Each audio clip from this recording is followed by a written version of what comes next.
And first order of business is the roll call, and it looks like we have a quorum. So thanks for everyone for finding your way here. Item number 2 is elect a vice chairperson. So we'd open up for nominations in case I miss a meeting. Who wants to run this thing? I'll nominate I'll nominate Mulder Jensen, since he's not here. I know what happens when you're not at a meeting. Oh, he's not on here anymore. Oh, he's not on No, here he's anymore. Marvin. Okay, Yep. sorry. Tom's I withdraw. new, and So now we have 3 Toms. we do have 3 Toms. Soon we'll be a majority. Not quite enough. We need a few more. Never enough Toms. So we would entertain a motion for a vice chair, and I don't know if the rules allow Mr. Majewski to do it. I know it can't to standing, but maybe you can on planning, I don't know. Do you know that rule? I don't think there's any. So it could be any one of you, or we'll take volunteers. I'll nominate Tom Majewski. All right. Are there any other nominations? Once? Any other nominations? Twice? Any other nominations? 3 times? You're it. Okay. You gotta vote on it. Yeah. So we have a motion. We'll close the nominations. All in favor, say aye. Aye. Any opposed? None opposed. You are officially it. I knew it was going to be one of the Toms. All right. Next item of business is the consider approval of the Plan Commission meeting minutes of April 8th of 2019. The minutes are in the packet, and we'd be looking for a motion to approve those minutes. So moved. All right, moved by, should I call you Tom or Mr. Robinson? What do you like to be called? All right, Commissioner Robinson, is there a second? I'll second. Second. By Schumacher. Any discussion on the minutes? Hear none, all in favor, say aye. Aye. Any opposed? None opposed. All right, so we're gonna do things a little different tonight. We're gonna have a presentation of the comprehensive plan amendment, and this is for phase 2 of Kettle Park West. And we're gonna go through that, and then we're gonna allow an opportunity after the presentation for public comment. So anybody that wants to speak or has any questions regarding the presentation, we have several people that are here to be prepared to answer the questions. So who would like to start off the presentation? And then for the commissioners here, Dennis, you might want to introduce your team, and then we can introduce the commissioners too, since we have a group here. We'll start down at the end with the commissioners. Phil Caravello, Alder District 2. Tom Seltzer, member of the Planning Commission, I think it Yep. Rick Schumacher, Alder District 1. Tom Robinson. The commission. Tim Swiveley, Mayor. Tom Majewski, Alder from 3rd District. And we have one commissioner that's absent right now, and it's Todd Barman, and he's served, you probably saw him in the past. Sure. Yep. So then you can introduce your team and then go right into it if you'd like. Okay. Dennis Stankrause, Development Manager for Ford Development Group. I've got Ron Henju with us also tonight. He's our CFO. And then Jim Brecker, planner from JSP Professional Services, who's put all the pictures together basically. Basically tonight what we want to do is just go through a brief slideshow. It's going to give some of the past history of the development, starting from the very beginning to where we are now, and the reasons that we're looking for the comp plan amendment. But I guess we kind of look at it as maybe just redefining a couple areas within the development before. And basically, those resulted from conversations with the Park and Rec Committee and also the community as far as some different types of housing products that might work better here to try to establish some younger families with kids and get more population in the school available. And So we will explain those changes, but basically, that's what's happened. We eliminated 250 multifamily units in the development and replaced them with some smaller single-family lots, so we have a variety of price points for the homes that will be coming in. And then also, the Northern Ridge development, we built a soccer field down there, so we weren't really required to develop another soccer field out in Cal Park West. And what we did is we looked at a park that could be more linear, maybe take in some natural areas and be expanded as that area grows. But now, at some point, there's also supposed to be another new community park to the northwest of us a little bit. With that, I think I'll have Jim come up and go through the slide presentation, and we do questions and answers after that. Okay, just a little more background on Rodney, fill in the gaps. Our comprehensive plan is basically we redo it every 10 years. It's part of the state statute that we're required to do that. And then whenever we have a new development, we do a neighborhood plan, and that becomes part of the comprehensive plan. So way back, I forget which year it was, they submitted a neighborhood plan that was approved. And what we're looking to do now is to make changes to that plan, which is the park and then the zoning for the homes. And by doing those changes, it requires us to do an amendment to our comp plan. Is that cover right? Quite accurate. Yeah, the comprehensive plan is really a guiding document for the community. Outlines future land uses, transportation initiatives, housing stocks, and this is essentially an area that's being suggested for refinement of the plan. And they'll walk through what their proposed changes are to the adopted comp plan in this area. All right. Thank you. I'm Jim Bricker. I'm the Senior Planner at JSD Professional Services. We've been working on this particular location with our clients for FDG, Forward Development Group, for a number of years. I think my initial project notes go back to 2009, perhaps, on this. And so this project has gone through multiple iterations as you know, the conversations and the analysis looked at, okay, what this is, what kind of role this site plays in the community at large.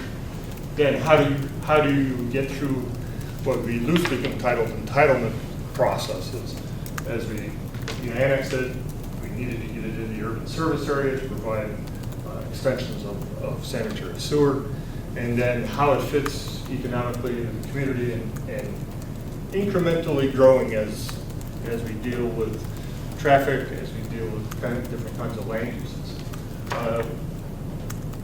I see this meeting tonight as really the first of probably several conversations that we'll have over the next 6 weeks, 6 to 8 weeks, on refinements to the planning document itself. It's a chapter, or it's an appendix in this current city's comprehensive plan. So we're now tweaking it to bring it back to how things have morphed into 2019, 2020, from when they started in 2009. The idea tonight is kind of informal. We'll have a short presentation just to get some facts out there on the table. We can look at it on the big screen. And then there's two smaller boards on either end of the room that they're identical. They're actual, the plan document as it sits right now, the land use plan, the comprehensive concept plan for this area. And the reason there's two of them here is just to, as you get into smaller groups, just to get the conversation a little bit more intimate. We can talk about various areas as topics come up. Dennis, I'll be at one, I'll be at the other. You can just make notes on the map. I encourage you to, if you have questions or comments, to fill out the comment sheet that's here, because we want to be able to incorporate and really dive into what are the issues to be talked about and to address as the plan goes through this refinement discussion. Good. So this is the future land use map of the city. The spot we're talking about is this roughly square area that's on the west side of Highway 51. In general terms, as you look at it, these areas that are outside the developed portions of the city are this kind of dappled yellow area. They're designated as future mixed-use neighborhoods. And the purple areas, which would be future mixed-use, a slightly different combination of land uses, but it's there as a general guideline as to kind of what you're expecting to happen in those locations. As you go in and zoom in a little bit farther, this is the Kettle Park West area that we're dealing with. We have this 40 that's not annexed yet, that's kind of the long term. This is where the current development activity you see, the Walmart and the outlet development is over here. That's Highway 51 down that side, 138 along the bottom. So for ease of describing this comprehensive plan revision, I've just outlined this basic area, and we'll call this phase 2. This is Kettle Park West 2. We're going to refine that area a little in more detail as the objective here. Green areas are open space. This color blue is open water. The brown in this plan that's currently adopted is a higher density multifamily. Green is park and open space. So that the yellow is single family detached, kind of conventional residential product. Red, of course, is commercial. The blue area in the middle represents institutional land uses. That's a real broad category of the city. That this, in this case, it's senior housing. That's the building that's going up right now. Okay. So as this gives you like in a nutshell how we've kind of gotten where we are, or where we started and how we've gotten here today. Again, in 2009, we started with the concept, kind of refined it. In 2011, because of the size of the area and the way things are going, we created something called the Westside Neighborhood Plan. That's another kind of conceptual planning document. Talked about a lot of things, and it ranged much farther out on both sides of the actual Kettle Park area. It's a fairly extensive plan because we were beginning to think how those land uses would influence things that you as a city would have to manage it. Transportation, stormwater, utilities, combinations and relationships with land uses. So that's really the neighborhood plan fine-tunes that discussion. You can think of it in terms of how high up in altitude you are. You're at 50,000 feet and you're coming down to maybe 15,000 feet when you're at the neighborhood plan level, and as you get a little bit closer and you get into the details of the site, you're down to the 5,000 foot area. So this is really kind of beginning to fine tune and focus things. As I mentioned before, we went through several entitlement steps: urban service area amendment for sanitary sewer extensions, annexation. These two initial land divisions were the Kettle Park West Commercial Center. That was by a series of certified survey maps that created the commercial lots. And you had the Kettle Park West preliminary plat, which was, you'll see in a moment, was more of the design and the street layout that was then reflected in the comprehensive plan and land use map that I just had up there. There's a final plat that created the two lots, one where the senior housing project is going up, and then the lot next to it, which is designated for hospitality. It's a hotel site. Now we're in this the concept refinement phase 2, and the last 3 bullet points are really what began to drive the conversation in finding a way to expand housing opportunities for the community, mainly for a variety of housing opportunities. The first plan had single-family detached lots and then a fairly extensive area of higher density multifamily. That in turn, and these things all kind of relate to each other. Modifying the park facilities, the location of the park. And I think Dennis mentioned that no longer needed to be a large facility of a soccer field or a play field in it, but the opportunity was here in this location to begin to capture some of the natural areas, the amenities that are especially in the southern and western sides of the property. There's a wooded hillside, and there's potential for additional natural area amenity type farther west. That doesn't say that the park can't change shapes when it gets farther west, but we're just dealing with the kind of the edge in this property. And then the expanded stormwater management facilities. During the whole course of things, working with Dane County and Capital Area Regional Planning Commission, the rules changed slightly and the amount of area that we need for stormwater infiltration expanded. So we need to begin to look at larger areas that are managed facilities that just handle the amount of stormwater that comes off the site. Now, I'll touch on a little bit of that later, just how the stormwater system works in this location.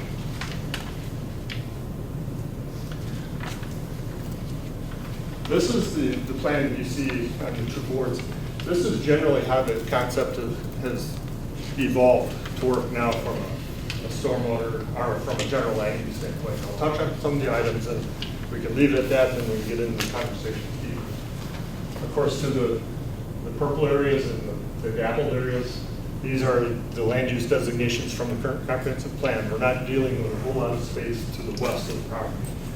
City limit line is down here. Basically, this whole line area that you see. This was the wooded hillside.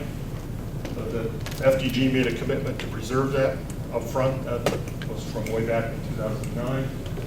This is the pond, the natural pond that you see out there right now.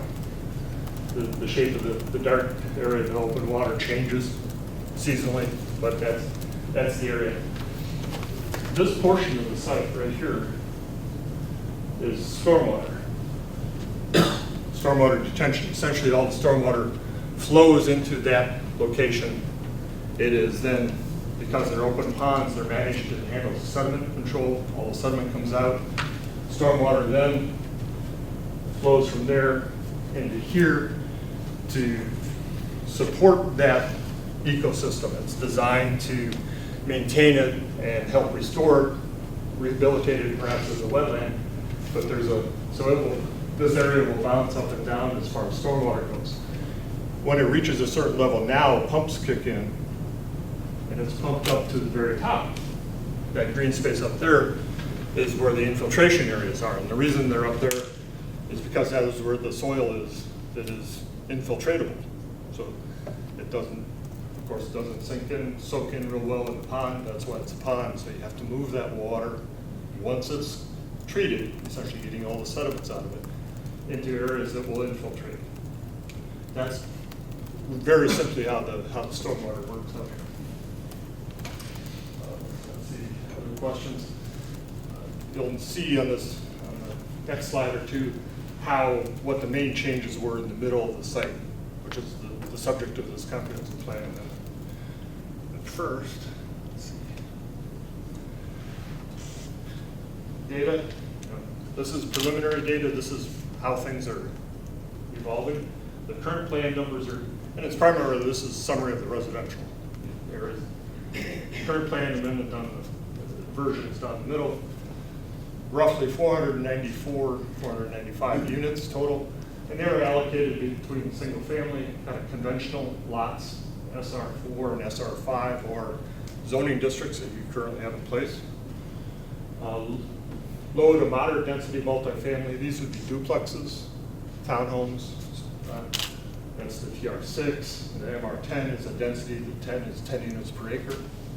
And higher density multifamily apartments and senior housing. That's what it was in the first go around.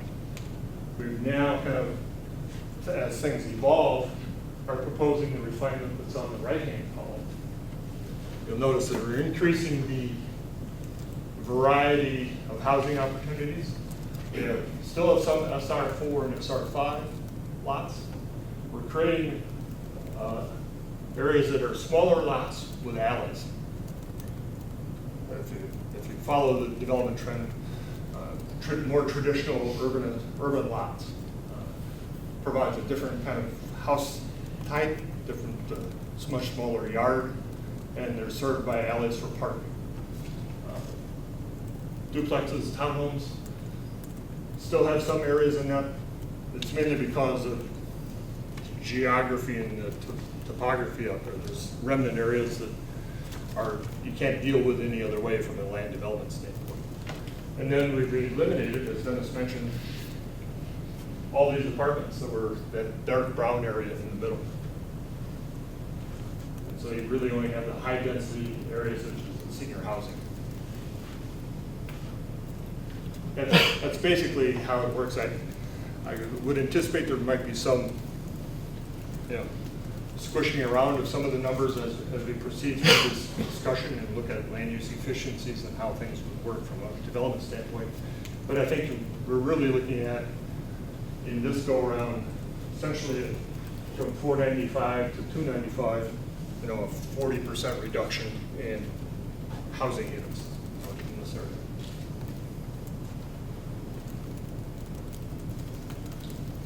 Can I ask a question? Sure. You mentioned modifying the park facilities. I didn't see them up there. Did they get larger or smaller or more varied? Or does that come up later? The total area went down slightly because it's based upon the formula that's in the ordinance, requiring 1,440 square feet of land per residential unit, essentially, is the formula. Rodney, jump in and correct me if I don't remember the math. You're close. Okay. So that'll show up on the next plan. So essentially, the plan will pop up again here shortly. So the park used to be right here in the center, and now it's moved over to this area. And this was done in conversations with the park commission. They're looking for where that would be a logical place to put it, to allow it to expand as the community grows. You have the opportunity to continue to acquire property as you go west. And that was the theory behind that. See, this slide, this points out, this gives you a little bit, I increased altitude here. I went back up a little bit because I wanted to show you some of the other things that are related to the site and related to the development approvals that have taken place. One of the conditions of approval for work in Kettle Park West beyond its current boundary, right through here, is needing to get an interconnection with Deer Point Road and Roby Road. That required conversations and agreements with the town of Rutland. Those are currently advancing. Everyone's nodding their heads right now. And that actually ties into a roundabout that is being proposed and designed by DOT at Roby Road and 51. So you can get a little bit, that gives you a flavor of just where it is and how it would work. There's a couple other roundabouts that have always been part of the plan. This one at 51 and 138, then one at Howell Drive at 51.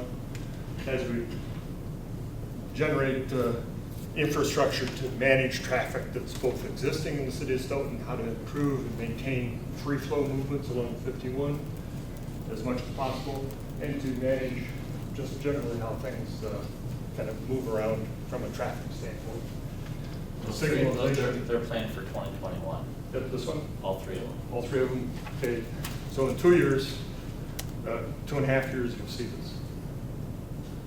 That's kind of DOT project. Right, that's DOT project.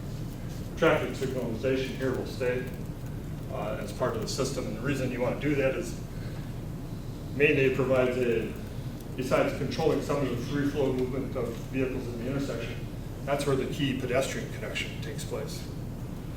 Bicycle extensions, bicycle crossing. It's hard to move through roundabouts as a pedestrian, so you really want to create a safe spot to move back and forth.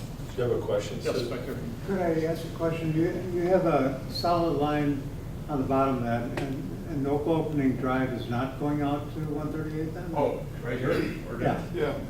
There's been conversations that eventually there'll be a connection here. I'm not quite sure when that will happen. And Dennis, maybe you can, or Ron, you can give a little more detail on that. Took about 2 years, but eventually we got through conversations with the DOT and the town of Rutland, and there's a memorandum of understanding that's been agreed to between the three government entities of the town of Rutland, City of Stoughton, and Wisconsin DOT. So the permit's in place and can be used at any time that the city feels that connection needs to be made. And I know there's been real preliminary discussion there as to maybe what the timing would be, and you want to build something ahead of time that's not needed right now? Because all the traffic that's going to exit out of Kettle Park West can flow in good movement through the lights at Jackson Street.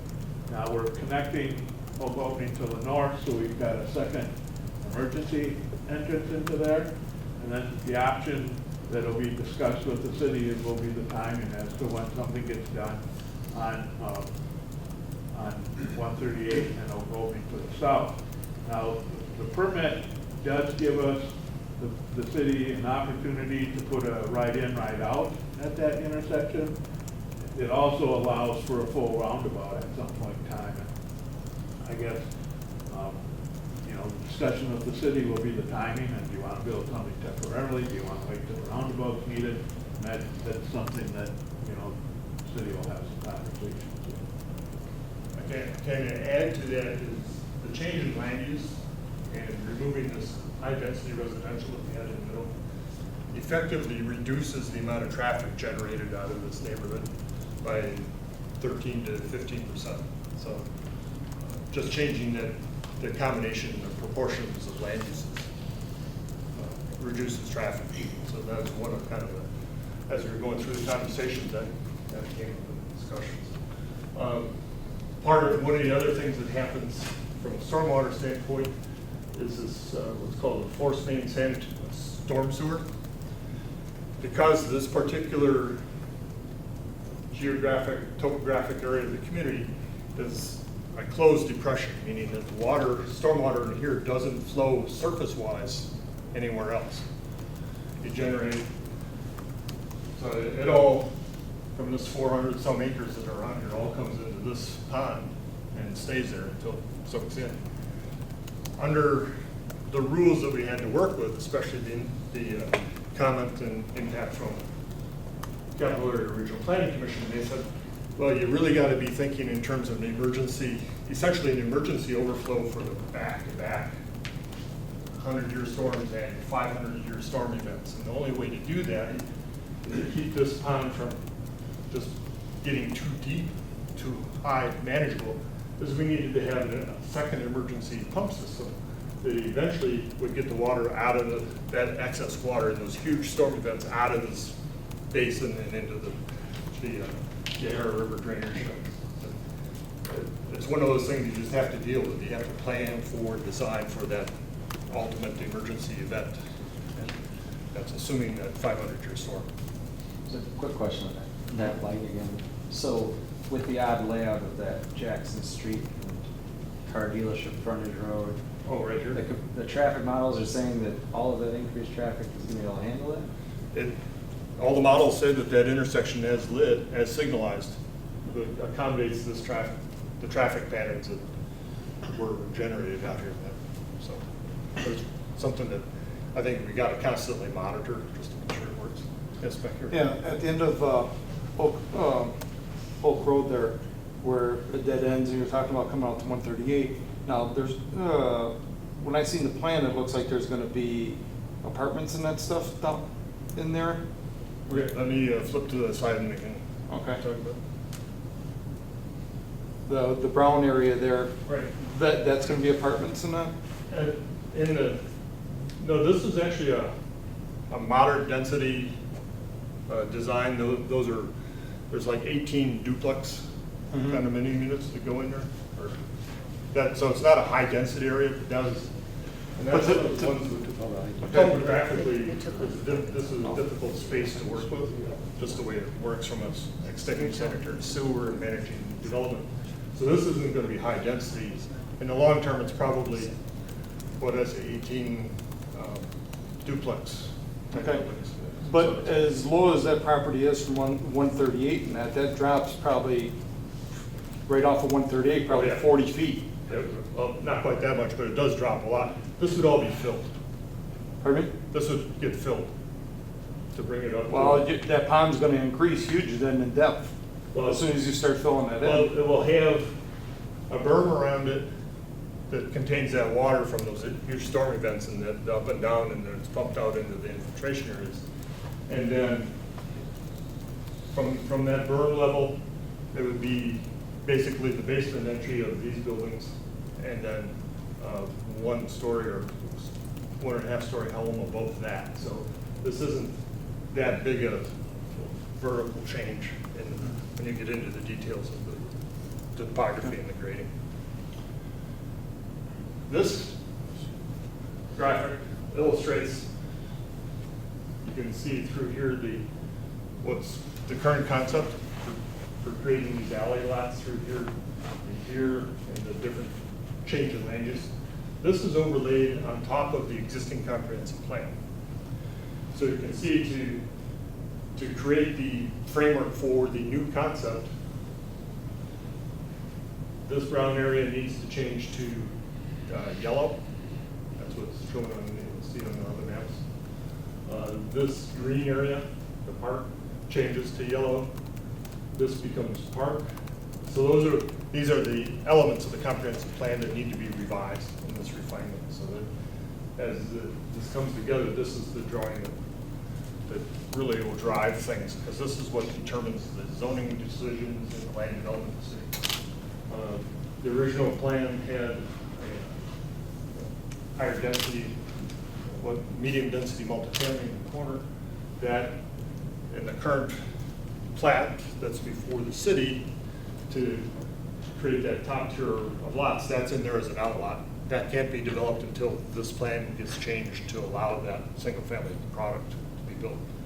So it's kind of it's an incremental step, but it's a very logical, linear decision process, but we got to go through these steps to accomplish that. Yes? If you have in that brown area, if you start building there, how are people going to get out? If you don't have oak opening all the way to the 138? But they would use open openings. That particular piece of land would probably not even be developed until such time as that connection with 138 is made.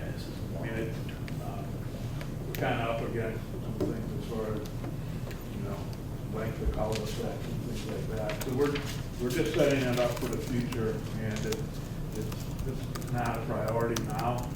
It's only a few, it's only 18 units, so we're fine to wait for that.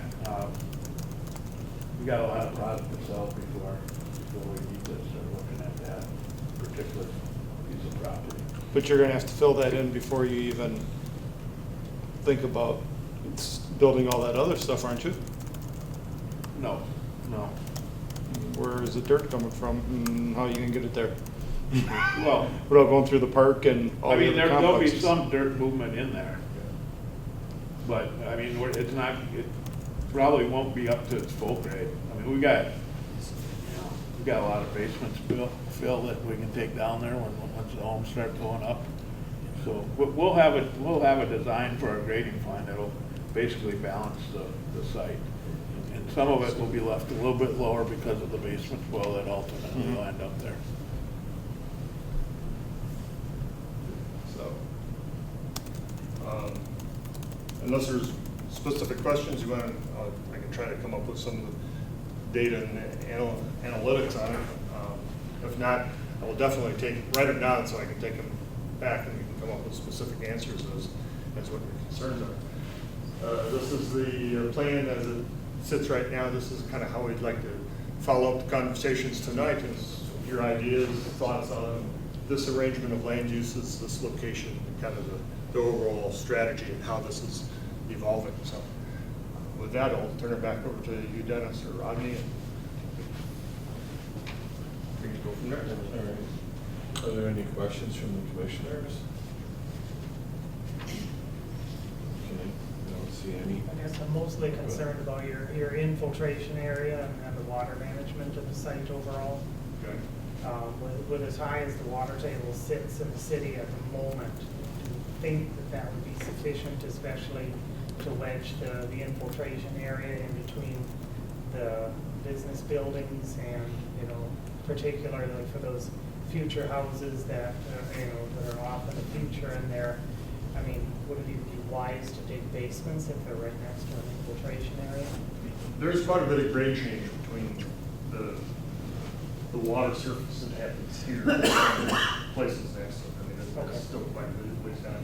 But we have all the preliminary stormwater management data together, and I'd be happy to provide that to you. Sure. Yeah. Do you have to update that through CARC or? We have to update it through the, through CARC and Dane County, also review that as well as the city staff. It gets a little bit more complicated if the project ever begins to advance farther west, because there are, like, within this big closed depressional area, there are other little kind of sub-basin closed kettles that occur, and you have to manage those in a similar fashion to maintain ecology that's occurred in those waters. One thing we haven't talked about is, probably enough, is this force main that goes in, it's already out on the east side of 151, but it'll eventually go down Jackson Street and eventually all the way to the Ohio River at some point. And there's a valve system that we can turn that can actually bypass the entire infiltration area. If that becomes, if we get, back-to-back 500 storms or whatever, and if that quits working and infiltrating, we'll actually be able to pump down to the river. Now, there are other issues because you're already pumping some other ponds down there, so you're gonna have to segment everything, but we've got maps that we can show at catastrophic flooding out there, and it will all still be maintained into the existing pond area, like back 500-year storms would still be there. Just a matter of CARC, the County Regional Planning, would like us to control that and not let it get high, and that's why the whole pumping system was put in the first place.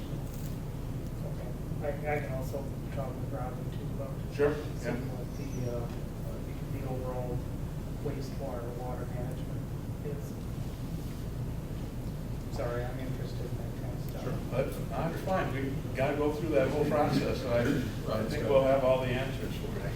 See, Dennis, real quick, just to further expand on that, the infiltration basin that's on the northeast corner there, as part of that next phase that it's approved, that will be expanded in size. It will be about another 1.5 to 1 2/3 size larger than it is, so it will be able to accept more water.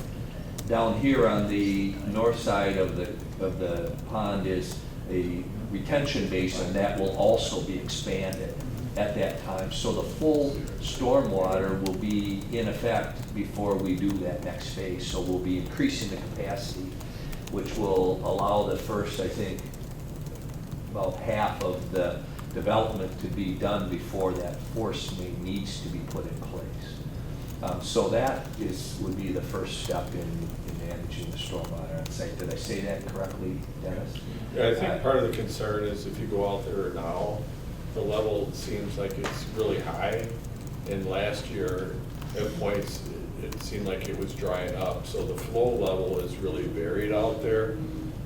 But you're saying that even with the high capacity now, with the improvements that are being made, it won't reach that point that it's currently at. So, and we get a lot of feedback on the pond itself, and that's controlled by the DNR.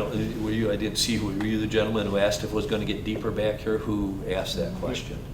Yeah. There's a maximum height that it can go to, and it cannot go above that height.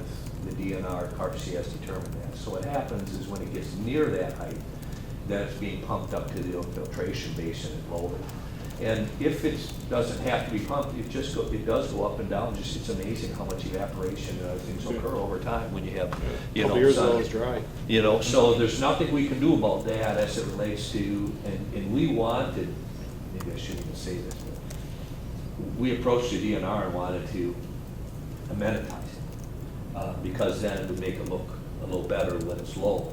And they would not allow that. They wanted to go back to its natural form over time, which will take a number of years. We might be talking 10, 15 plus years, but eventually it won't be just dirt in the bottom anymore. It will fill in with natural habitat and the like. But that's all controlled by the DNR. We don't have any say over those levels other than if it gets to the top level, then it has to be pumped to the infiltration basin. But it's all being handled within this area right now.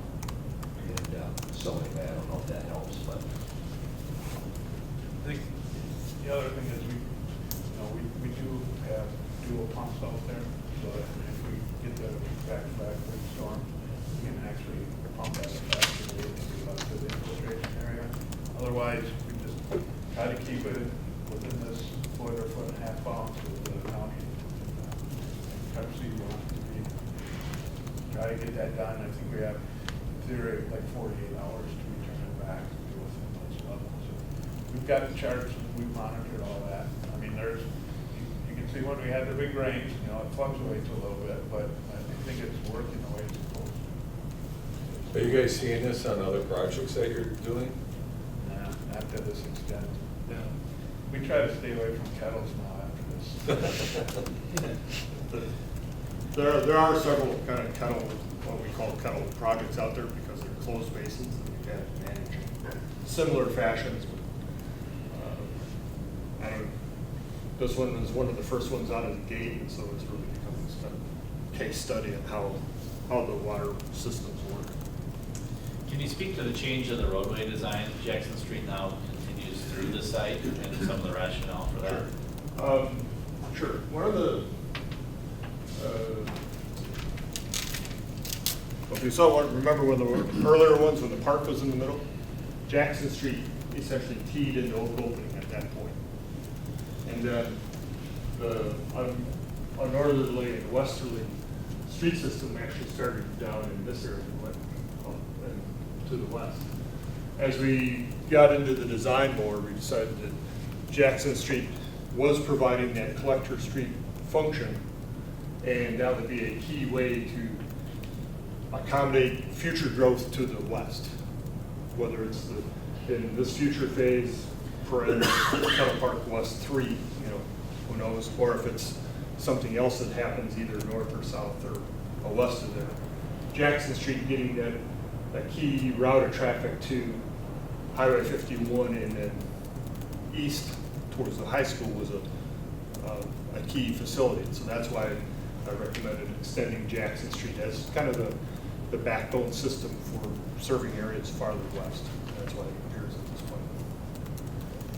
I think the other thing that we got comments from the Plan Commission at one point, I know some of you are newer, but Jim, you kind of show them where we double loaded Oak Opening then with the 2 tiers of the smaller lots, so that so that we're actually in that stretch of Oak Opening there, we're pulling those homes out closer to the sidewalk area, like more of a traditional type neighborhood. When this conversation first started a number of months ago, the alley loaded lots or single family lots were just on the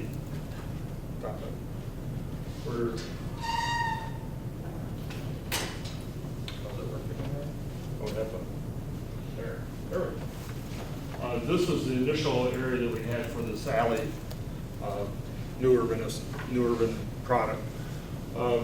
As looking at it further, it made more sense to have maybe a little bit larger lot, still alley loaded, but that would give a very interesting, very comfortable feel to Oak Opening Drive. Envision those as being all houses with front porches. You don't see any garages as you're along Oak Opening Drive. And all these lots are served by that back alley. When you get into the rest of the system, and especially as you try to have to warp the street system to get it to turn the corner and up a hill, these all become more conventional, for lack of a better word, conventional suburban lots with a driveway, garage, access to the street. Are those one-way alleys then? No, they're two-way alleys. They're designed to accommodate, because you don't see it here, like right here, this will actually connect back out to the street at that point. They connect to Jackson Street there all the way through, so there's 2 ways in and out of each alley. And they're designed to accommodate the turning movements for fire and emergency apparatus as well as recycling and refuse collection trucks, which they all have a fixed wheelbase and need a certain, that's why if you look closely, these first lots are slightly larger right next to those driveways because this is probably, this portion of the street is going to get quite a bit of activity. This is like a parking area, serving that area because you have lots on this side, they're basically served by a walkway and that goes down the outside on the open space, and then vehicular traffic is all in the middle. So guests and everyone else park in these lots and walk to the person they know. How many spaces is that? Is that 6? It's 6, but each house has a 2-car garage and basically 2-car parking area. So I mean, there's plenty of parking as you go through the thought process for each one of these. There would be like a homeowners association? Correct. For snow removal? This area, these alley areas, given the way your ordinance is set up, these would be planned development districts. And these would all be, just from a zoning standpoint, but they'd also be some kind of homeowners association that would handle the snow removal in that alley and any kind of common open space that may be there. There's a design similar to this in Fitchburg that they built over the winter. And I know I drove through there in the winter and it seemed like it was real drivable through the alleyway even with all the snow we had this year. The other thing they did is, based on some feedback from Stoughton Utilities, they made sure as many of the roads that they connect are connected because they had to run the water there anyway, which also makes it better for snow removal. The snow removal guys for the city, really public works guys, don't like a lot of cul-de-sacs and dead ends because there's nowhere to put the snow. So by having the roads go all the way through that, it really helps reduce the piles of snow on the dead end streets. Tim, was that the Scion development? Scion Yeah. Road development? Yeah. Yeah. And I think there's some in Sun Prairie. Yeah. You'll find can't remember the old project names, but Sun Prairie, Signing Road in Fitchburg, Swan Yeah. Creek right across the street from that Signing Road that has alleys. And it provides a different kind of house product for the neighborhood. And it seems like they're not really cookie cutter either. There's all sorts of designs, even though they're all about the same size and the lots are the same, they don't look identical, which is something I was surprised when I drove through there. And I think part of the reason we've gone that direction is to kind of look at some different price points within the subdivision. I mean, we have lots that are 40 and 45 foot wide, which are pretty much south of Oak Opening Drive, southeast of that. And then where we go up to that other alley system, I think those are in the 65 foot range, and then the rest of them are like 80, give or take a little bit, more of a conventional lot. So we really feel we have 4 different price points that could be had out here. And the idea is to get some homes that are potentially could be under $300,000 with the lot on that. So just to get an idea, are we kind of looking at like 0.15 acres, 0.2, and then 0.24, or what are you looking at for actual acreage on those? These are probably 4,000 to 5,000 square foot lots. Okay. And roughly 45 by 105, somewhere in there, that range. Would those be placed up as close to the roadway as like on Scion Road? The concept right now is to, as part of that plan development, is to request a reduced front yard. So you get the house, maybe that front porch would be 10, 12 feet back from the sidewalk. And you'd have a front porch and then the house. For these, I'm not as concerned. Like Scion, I think they placed those a bit too close because that's a high traffic road right there. So. Yeah. Anyway. And those are things that have yet to be worked out. Mhm. And what you're going to be comfortable with is on how you want that neighborhood to appear from an urban design standpoint. So we're open to a lot of I'm sure there'll be a lot of conversations and discussions that way. I know you'll hate me asking yet another water question, but with changing around this orientation and the density of the homes and that in there, at least this map appears that it's going to increase the runoff, surface runoff, water surface runoff versus your multi-developments. Is that true, or? It did to some degree, but that was accommodated. As we designed the expansion of this basin, Got it, okay. that was incorporated into that design. Got it. We began to understand, yeah, this kind of product has more impervious surface area, just by its nature. So we've incorporated that into the design of the stormwater system. The other thing we have to take into consideration is Carver City came out with some new values because of the frequency of the large storms we've been having over the years. So we kind of got double whammy with the impervious increasing, but also their design criteria went up a fair amount because of the larger storms. So. All right, I'll stop asking water questions. Bring it on. Yes, sir. It seems to me that the lots are not real deep, and I was wondering if there's going to be any variance in terms of park row in front, because we've got some limitations in terms of how much park row we're going to have in front of houses that are being built. It's between the street and I would assume that there's going to be sidewalk. Yeah, the sidewalks on both sides, and in fact, on this design, the They sidewalk seem is the kind of side. narrow to me, just in terms of going with our how much park row we have to have. It's a pretty standard design. I can't remember that, but there's probably 7 to 9 feet between the back of curb and the sidewalk, which is a pretty standard snow storage area and would accommodate street trees. But the variance being requested is between the sidewalk and the house. That's where we want to get it shorter. Instead of 25 feet, we'd like to have that down to 10 to 12 feet. And then it would also give a slightly larger backyard next to the garage. Right. Then it allows the homeowner options to either have a detached garage or some walkway in there. Whatever happens between the actual living part, occupied part of the house and the garage, is a lot of variety in there. But also to have the 2-car garage plus parking stalls on the lot, in the back, driveway, apron, or Maybe you could point out some of the parking areas too that are being implemented. These are, for lack of a better word, the community parking, or visitor parking. Would be these broader areas here. There's actually one that would end up here as we make the transition between those, those two use types. Do you anticipate that emergency vehicles are going to be going down the alleyways?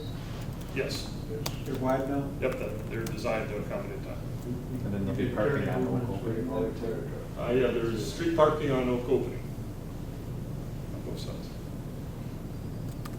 And all the other streets are conventional streets. Oak Opening and Jackson Street are collector streets that are slightly wider than the normal neighborhood street, but don't accommodate parking. A little bit about the park. Can you talk about that a little bit? Sure. Recall the original park was in here. As we began to look at what the community wanted based upon the conversation with the Park Commission, they've become that enamored with a large neighborhood park right in the middle, even though that logically kind of fits with some of this neighborhood design. They were more interested in creating neighborhood play space. This is actually relatively flat in here when all is said and done, to accommodate park demand for playgrounds, because you have smaller lots with not all that much play space on them. But they were mostly wanting to be able to expand the park facilities as you go west. So the primary park area moves from here to something on the edge, where we can then, as the city has opportunities to acquire or designate park sites, it becomes interesting to be able to expand this spot to accommodate that, and in conjunction with future development. you can see this kind of darker purple area right there, that's existing woodlands. There's existing woods through here.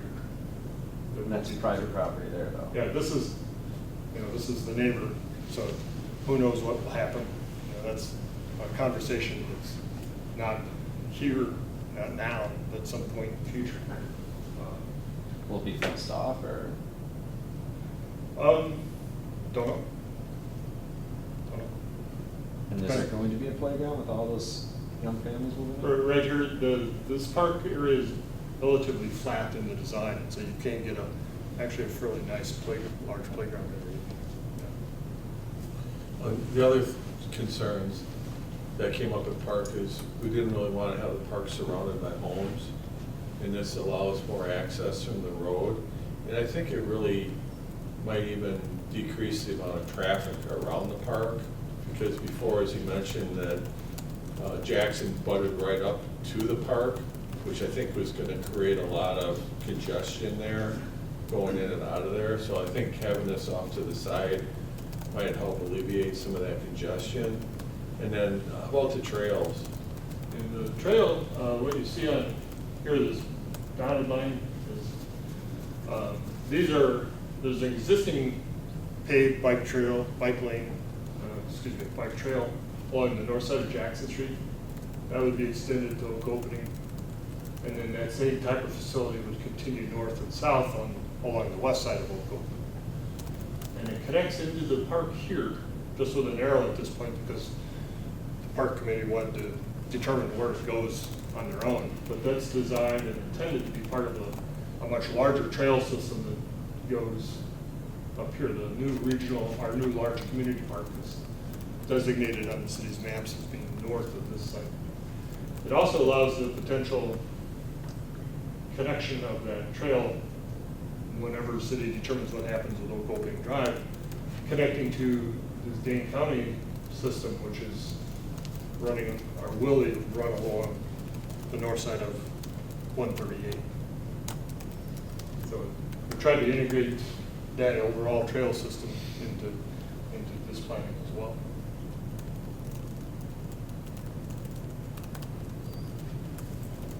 Yes? You referred to one of the streets as being a little bit wider. Instead of those phrases, could you give us dimensions? What is the width of Oak Opening Drive, curb to curb, and the center alleys, the feeder alleys that take care of the little lots with little houses? And then Alpine Run?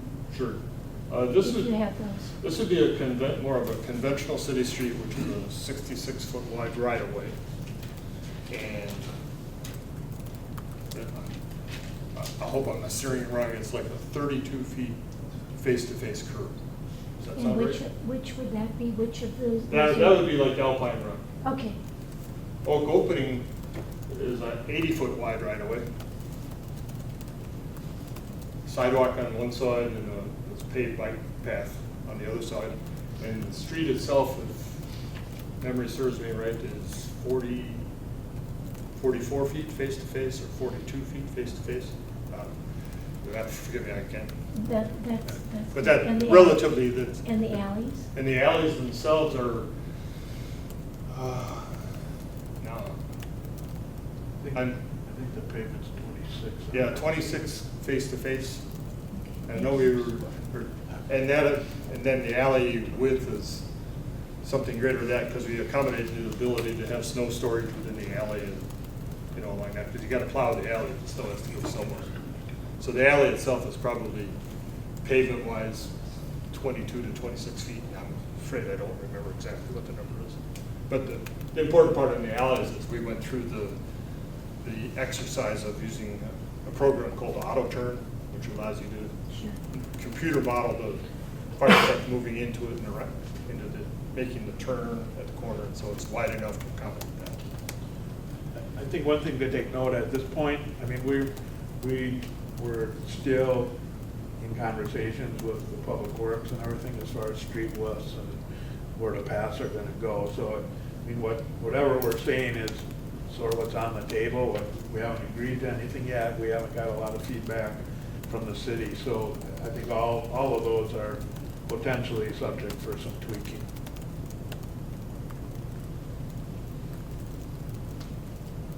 further conversation steps. Thank you. I may be way behind on figuring this out, but weren't we originally talking about putting a roundabout that would take Oak Drive and accommodate traffic going to Oregon? And wasn't that part of what the 5 million TIF was supposed to cover or accommodate? And I just can't see those lots being very popular or the plan working very well. And anybody who wants to head west is going to have to go up through that, around onto Jackson, back around and right past where they live. So I'm just wondering where that became the city. You mentioned the city's desire to put in that roundabout. When did it become the city's responsibility? Well, I think some of what that conversation has been, and it's not been necessarily put to bed yet, but the problem was, right now, is we have the right-in, right-out approved as a temporary basis. I think through some of the conversations I've heard with the city, the question will be, do we want to build that right now? And then, you know, we're not coming from the south to make it a full roundabout. You know, it's going to be, I don't know, 15, 25 years. And the intersection you build now is probably, you know, outdated, used. You'd probably be building it all again. So what we have to do with the city is try to figure out what they want there and when they want it, how it gets paid for. Those are all part of the discussions that are coming. The important part right now is we do have the permit from the DOT that at some point in time allows the city to put a full roundabout there if that's what they want. And the DOT also has kind of a long-term plan, which would be an additional roundabout down further toward Oregon by Star School Road. And it might be more cost-effective to kind of do those projects at the same time if it times out right for us. So putting in the right-in, right-out now wouldn't really get a lot of use, and by the time it would start getting some use, it would probably be in need of some repair, and we may even want to replace it at that point. So really the question is, you know, do we want to invest money now and wait, or wait so we don't have to potentially invest twice, I guess is the way to look at it. The traffic doesn't really dictate the need for it. We talked a lot about public safety. I actually drove out, I've timed it, I've measured it. The fire chief did the same thing. From a public safety point of view, he's comfortable with having the second access point up on Oak Opening and Deer Point. Once that roundabout is in there, we think that it's just a matter of seconds difference between one way in and the other way in. So I know the fire chief is comfortable with that. We've had that conversation. I just think it's probably gonna end up causing a lot of traffic right on that Walmart entrance to the roundabout. That's all. You know, you're gonna have all these people coming down there, instead of waiting at the light at Jackson at 51, they're gonna turn right, go right in front of Walmart where it's already pretty thin and there's already a lot of traffic sometimes. And they'll be trying to get over, because everybody goes to Madison up 14 unless they work on the east side.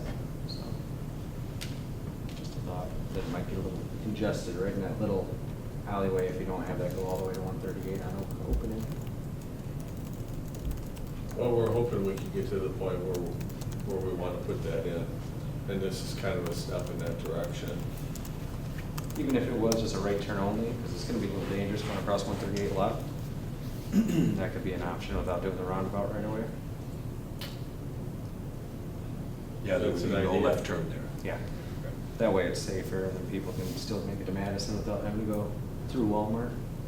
They'll have to come back through Walmart though, because they Yeah. couldn't turn left if they get there, so. And you have to anticipate where people are traveling to and from, just like you said, some might not be going west, and some might be local, hopefully some of them are local. Yeah. Ultimately, we'd like to see as many employment opportunities in the city, but certainly not everybody's gonna be utilizing that route, and everybody will determine what works best for them. That cut through the Walmart may or may not be most efficient for them. Just like when I travel to Madison on the west side, sometimes I take this way, sometimes I take 51 and take M. Sure. Or B across to MM, just for different reasons. And each driver will have to kind of figure out what works best for them. I'm just looking at the implications for selling the lots as a realtor. And it seems to me that both those big lots in the brown section and those in the yellow lots would probably sell more quickly if there was access to 138. But, you know, because you have to look at transportation as a selling factor as to selling these lots. And the discussion has gone, this has been a discussion item for years and years and years at this point, since I've been on council, that that the access to 138 from Oak Opening was kind of was one thing that a member of council desired and insisted on, to have that, some access to 138 from Oak Opening. And to, rather than do it piecemeal, that do it right away. Well, I think to make the point he made earlier about less traffic because of the elimination of the multi-unit homes will help that. Obviously, it'd be something that if this goes through and it's built, if it becomes a problem at that point, we'll already have the approval to do the road, so we can do it whenever we want. We would just have to finish the engineering and maybe, you know, design the actual project and whether it would be a right in, right out, or go straight to the roundabout. So the fact that we've got the approval from the DOT, like Dennis mentioned, it took 2 years to get that, but at least we secured that agreement with the township and the DOT. So we're ready to go whenever we feel the need, versus going forward and then starting, no, now we need it, and then it takes 2 years to get it. So I think we're in a better place because we have the agreement and we can do it whenever we think it's justified. Is it justified now? If they were gonna start in that lower point, I would say yes, definitely. But they really are looking at starting even north of Aspen Trail there and then kind of working their way down is the way I envision it. Is that what you guys are planning? Yeah. Just one other thing about that, is that you're talking about hauling in an awful lot of fill dirt and an awful lot of stuff in that section close to 138 in the future, and you're going to be doing it during a time where there's going to be a lot of houses on the other side. So unless you can go right into 138, I mean, to build that whole thing up late may be a mistake. Rather than doing it piecemeal, than doing it right away. At some point, you gotta build something that you can afford to. And I think we can build everything out there without having any homes or anything started. It's not financially feasible. So you gotta pick your poison. I mean, it took 2 years with the DOT to get to this point, and we still haven't sold one piece of ground on this property. And that was after probably an additional 2 years, you know, and trying to come up with a plan that would be approved through the community. I agree, we're in a 50% better situation than we used to. But if we're not going to go out to Oak Opening, that seems problematic because you're going to be adding dirt and big machines in that whole section when this thing is going to be full of houses. Well, let's see how we get when the grading plan's finished, you know, and how much is going to get built and how much is left. Does the MOU have any sunset date in activity? No.